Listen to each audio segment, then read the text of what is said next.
Kalau kita bicara tentang persoalan gas, ini adalah barang yang sangat sensitif, mudah terbakar, dan bisa menimbulkan ledakan yang dahsyat. Apalagi kalau pemicunya adalah persoalan isu politik. Kita akan bicarakan tentang persoalan kisruh di seputar kebijakan gas 3 kilogram yang hari-hari ini menjadi buah bibir bagi kita semua.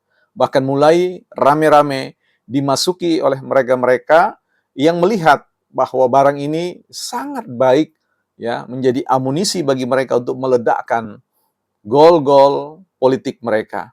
Salah satu di antaranya adalah ya seorang profesor yang masih kita kenal, yaitu Profesor Ikrar Nusa Bakti, yang baru-barusan saja mengeluarkan sebuah podcast atau postingan di seputar tentang sindiran kepada Prabowo ya terkait dengan oke gas ya, langka ya, kelangkaan gas ya menjadi masalah dalam masyarakat. Kita akan bahas soal ini, barang yang sensitif satu ini, di bukan partai politik. Baik, teman-teman, sebelum kita bahas tentang persoalan ini, saya masih menginfokan buat teman-teman yang punya kerinduan untuk menginvestasikan masa depannya dengan sebidang tanah di sekitar IKN, ya 10 kali 20, ini tidak kecil teman-temannya. 10 kali 20 hanya dengan 1 juta rupiah, teman-teman bisa membangun ya impian itu di sekitar IKN. Silakan kunjungi website kami bukanpartaipolitik.com. Di sana ada nomor yang bisa dihubungi. Kembali persoalan pada gas yang sangat sensitif dan mudah untuk meledak. Ya. Dalam satu podcast yang disampaikan oleh Prof. Ikrar Nusa Bakti, saya sebenarnya pertama melihat bahwa ini adalah hal yang positif ya.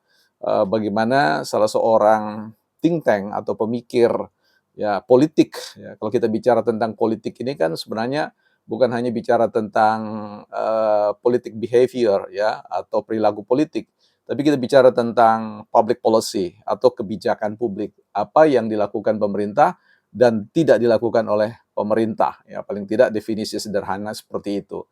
Awalnya saya mengira bahwa memang Profesor Ikrar Nusa Bakti itu mencoba untuk menjelaskan tentang persoalan kerangka kebijakan publik dari perspektif problem sosial atau kemasyarakatan yang kita sebut sebagai problem kelangkaan gas ya yang membuat kemudian masyarakat kemudian protes, dan saya kira kita harus dukung bahwa memang keberadaan kebutuhan masyarakat itu harus menjadi bagian yang diperhatikan oleh pemerintah. Tapi saya tidak bicara soal itu secara langsung.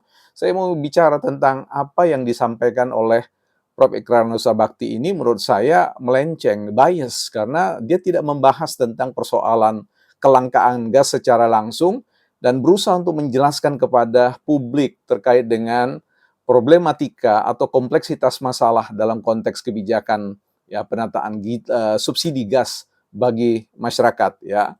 Nah, dalam konteks itu malah justru kita masih melihat bagaimana beliau melenceng atau bias terkait tentang isu, malah membahas tentang Jokowi dan soal-soal yang lain ya, yang berbicara tentang ketidakpedulian Jokowi terhadap orang-orang yang miskin, orang-orang yang perlu diadvokasi, dibela dan sebagainya pada masa pemerintahan, tapi lebih condong menghabiskan waktunya untuk mengadvokasi para elit. Yang menurut saya, kalau dalam basis pengakuan tingkat kepuasan masyarakat kan berbicara berbanding terbalik. Tapi mari kita tinggalkan, kita lihat di sini bahwa memang ya, kita lihat bahwa bagaimana pemerintah care terhadap persoalan ini ke depan.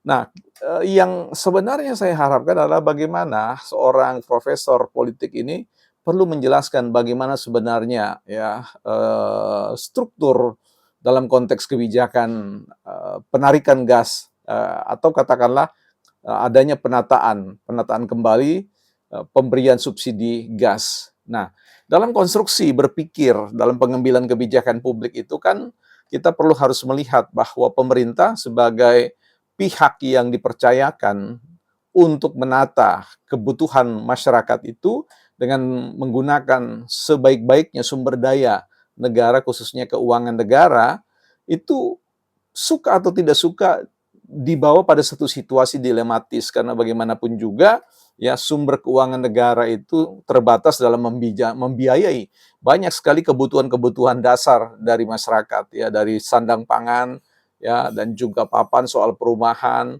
infrastruktur, dan yang lain-lain yang membutuhkan alokasi anggaran yang proporsional ya, sehingga itu harus dilihat pada satu konteks yang jauh lebih luas lagi. Nah, kita tahu persis bahwa terjadi proses ya, bagaimana negara ini membutuhkan anggaran pendapatan belanja negara untuk membiayai pembangunan ya, di sana sini dengan berbagai macam kebijakan-kebijakan sesuai dengan kebutuhan-kebutuhan yang ada. Nah, di dalam postur atau di dalam kerangka berpikir tentang kebijakan publik, maka sebenarnya pemerintah sudah melakukan apa yang disebut dengan identifikasi masalah. Jadi mencoba untuk memetakan masalah, karena bagaimanapun juga biasanya penataan anggaran kebijakan fiskal atau anggaran pendapatan belanja negara kita ini kan itu bermain pada konteks subsidi silang dan sebagainya, bagaimana melakukan keseimbangan dalam penganggaran ya. Ini bicara tentang politik penganggaran. Kalau spesial kita bicara tentang persoalan gas 3 kilogram, kita sudah tahu persis bahwa terjadi ya dalam konteks evaluasi kebijakan yang dilakukan oleh pemerintah terkait dengan implementasi dari kebijakan subsidi yang sekitar 87 triliun itu ya, 87 triliun itu dinilai dianggap disalahgunakan ya, sehingga subsidi itu dianggap tidak jatuh atau tidak tepat sasaran. Nah, itulah kemudian pemerintah berusaha menghadirkan sebuah penataan yang disebut dengan perlunya penataan kembali ya. Ada satu pemanfaatan yang tidak tepat sasaran, misalkan sebagaimana dijelaskan oleh Menteri Pak Bahlil terkait dengan adanya praktek pengoplosan ya gas subsidi untuk masyarakat ya, kemudian berpindah kepada gas industri ya, seperti itu, dan juga adanya kebocoran-kebocoran di sana sini terkait dengan adanya pelampauan ya, bagaimana harga eceran tertinggi itu dilampaui sehingga aksi ambil untung itu menguntungkan banyak orang-orang ya. Jadi ini menjadi lahan bagi mafia-mafia tertentu, karena dalam hitungan-hitungan yang mudah sekali untuk kita baca ya, dalam 1 bulan itu memang ratusan miliar ya itu hilang ya. Jadi dalam satu bulan saja itu saya yakin tembus kerugian negara itu triliunan ya. Nah, disinilah yang kemudian perlu adanya penataan di mana alur distribusi itu dari Pertamina menuju agen dan kemudian agen menuju pangkalan, dan pangkalan ini harusnya kemudian kepada pengecer. Nah, di tingkat pengecer inilah yang kemudian menjadi soal, sehingga ada persoalan penataan kembali dengan menghadirkan mekanisme yang disebut dengan subpangkalan ya, seperti itu supaya termonitoring dengan baik ya. Sebenarnya ada maksud-maksud yang baik di balik itu semua. Inilah yang sebenarnya perlu seorang Profesor Ikrar Nusa Bakti ini mencoba menjelaskan ya, mengapa semua di balik sebuah kebijakan itu pemerintah harus mengambil suatu keputusan untuk melakukan penataan kembali ya. Ini adalah persoalan yang harus kemudian mendapatkan dukungan referensi data dan fakta yang kemudian dalam benak seorang profesor harusnya itu kemudian disampaikan. Jadi ada problematika yang harus kemudian diseringkan, bukan kembali terus menerus kepada bicara tentang zero zoom ya, bagaimana selalu menyalahkan Jokowi, Jokowi, Jokowi, Jokowi. Nah, kepada publik sebenarnya perlu disampaikan bahwa Indonesia dalam konteks kebijakan fiskalnya dan kebijakan ekonominya, khususnya dalam konteks penataan gas ini kan sudah menyampaikan, kalau dalam catatan yang disampaikan ini bahwa ada problem distribusi ya gas subsidi ini yang tadinya 414.000 ya 134.000 metrik ton itu mendapatkan pengurangan dari sisi subsidi yang hanya diberitakan kuota dalam angka 407,555 metrik ton ya. Jadi maksud saya beginilah, ketika seorang profesor politik yang sebenarnya bicara tentang main core-nya adalah public policy, kebijakan itu mestinya menjelaskan kepada masyarakat, memberikan referensi seperti ini ya, bahwa mengapa ini terjadi. Karena bagaimanapun juga biasanya dalam proses pembuatan kebijakan, pemerintah kadang-kadang mengambil sebuah kebijakan yang tidak populer.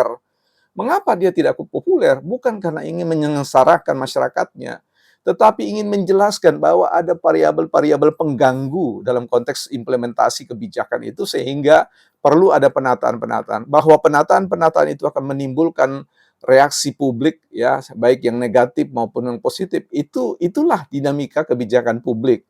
Sehingga menurut saya sebagai seorang profesor di bidang kebijakan publik, saya bukan ngajarin ya, bukan ngajari Profesor Iskandar Naksir Bakti, tetapi menjadi teman saja berdiskusi. Mengapa kemudian Prof tidak mau menjelaskan ya bagaimana publik ini perlu mengetahui juga dinamika itu, bagaimana sebuah masalah itu diformulasikan, diidentifikasi, kemudian bagaimana itu kemudian diputuskan mana yang akan dilakukan pemerintah, mana yang tidak dilakukan oleh pemerintah.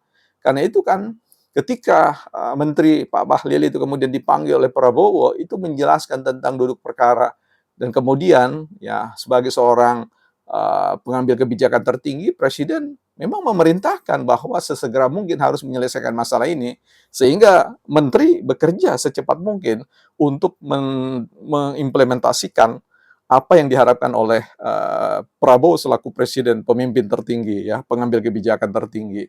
Nah, inilah ya teman-teman, saya tetap ya mengapresiasi siapapun yang berseberangan selama ini dengan BPP dalam proses advokasi masyarakat, kita berada pada satu track yang sama. Tetapi kita harus memurnikan pembelaan-pembelaan kita, advokasi-advokasi kita itu sama sekali tidak diganggu oleh kepentingan-kepentingan politik pragmatis, ya, politik praktis yang bicara tentang adanya agenda behind, ya, behind agenda. Jadi agenda-agenda tersembunyi, apalagi kalau kita berbicara tentang ya dendam politik dan sebagainya. Ya, kita mesti murnikan. Jadi bukan partai politik akan menjadi teman seperjalanan walaupun harus berseberangan dalam konteks menyampaikan pandangan-pandangan ya. Siap tidak populer, siap tidak berpikir secara simetris dengan mereka-mereka yang dianggap sebagai ya soko guru atau kata ilmuwan-ilmuwan think tank yang ternama yang selama ini hilir mudik dalam konteks panggung politik. Kami ini orang biasa saja, orang di tepi ya kekuasaan yang mencoba untuk membaca cara berpikir pemerintah, cara berpikir ya pihak-pihak atau stakeholder yang lain yang berusaha untuk mengambil bagian dalam proses pembangunan NKRI. Saya kira bincang-bincang kita seputar kebijakan Melon ini akan terus berlanjut dalam konteks progresnya ke depan. Dan jangan lupa teman-teman yang masih tadi saya ingatkan yang ingin berinvestasi di IKN, cek ya website kami bukanpartaipolitik.com, bukan partai politik.